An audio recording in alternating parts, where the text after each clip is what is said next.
Hi, we are back today, finishing up my discussion with Mandy Jasper, our school social worker at Wheaton Christian. So we're going to ask just a couple more questions and we'll wrap up our time together.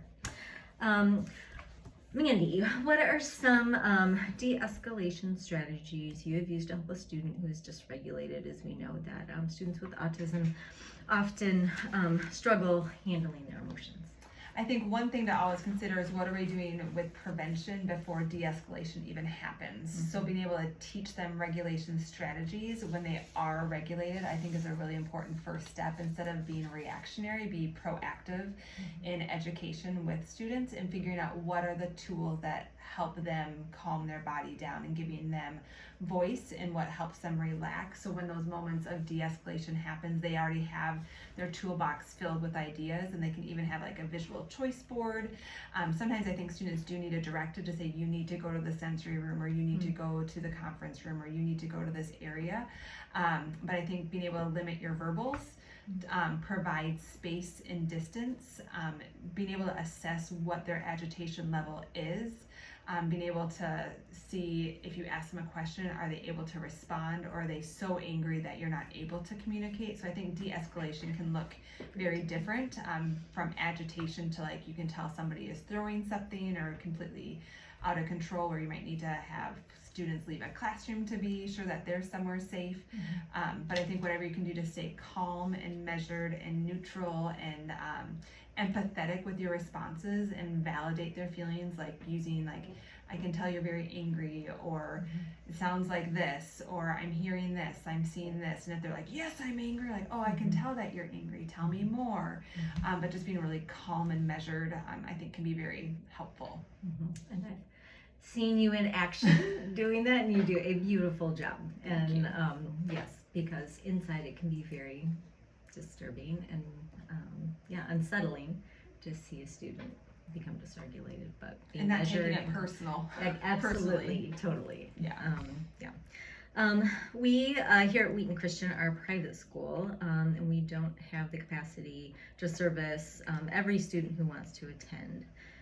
As you sometimes review prospective students' IEPs or testing, what things are you looking for specifically that would kind of note that we would be able to support the student well here? I think looking at what their current IEP goals are and what their current functioning is, and being able to read the goals to see where they are. So looking at how many minutes they are in gen ed versus maybe a special education environment, if they're in a self-contained, or if they're not, if they have a one-to-one aid, or if they don't. So we had a student that came back for junior high and has had an autism diagnosis, and is able to connect with their current counselor and connect with their school social worker, so I was able to see what their functioning was.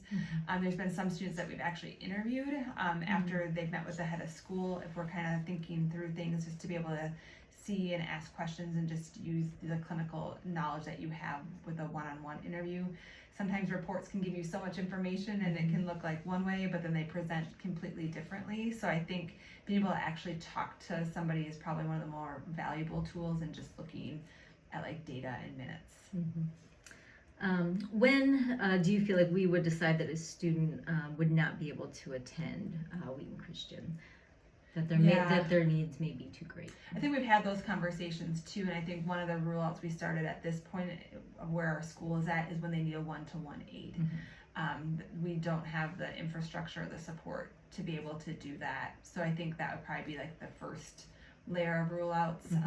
But knowing there are kids who are on the spectrum that are able to be here and they're able to be successful, and we've seen like awesome growth, and they graduate and they are doing really well. So I'd say the one-to-one aid for sure. And I often think of, it's not just the impact that the school is having on them, but then also the impact that they're having on us as well as their peers. And just seeing how God made us all very different, but we're all an important part of the puzzle. Yeah, exactly. And then getting to your job, just want to hear the most challenging part of your job, as well as the most rewarding part of your job. Yeah, I think it's easy just to think about all the things I love about my job because Exactly. I really love it. Like, I love seeing kids grow. I love seeing them gain confidence. I love them seeing developing skills. I love them seeing making new relationships. It's so fun, especially when you're in a building for years. Like, this is my 6th year, so being able to see kids from kindergarten from when I started to where they are now, like, that's super fun and thrilling. And sometimes it's bittersweet when you're like, I used to see you all the time and now I don't get to see you at all. So That's a good thing, they're thriving. yes, right? and like there's a loss there sometimes too. So I think sometimes like the hard situations are when we have to say we don't have what you need at our school. I think because my heart is always like very inclusive and I'd love to be able to service everybody underneath the sun. So that honestly might be one of the hardest things for me of when we've had to say goodbye to certain students. Sometimes parents that can be really challenging or just not always the most discretionary with their word choices can be really hard. But I feel like it's usually not the students that make the job the hardest. It's just the navigating all the different systems.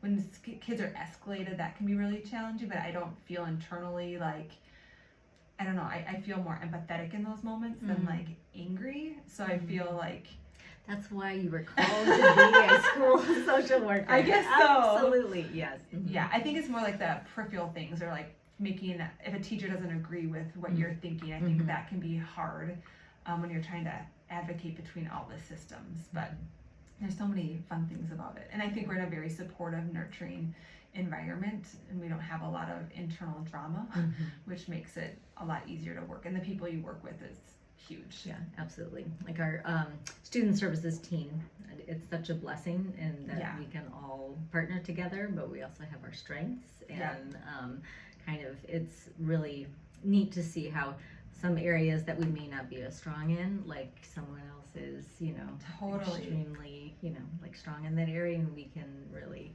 coordinate, collaborate, and help service students well.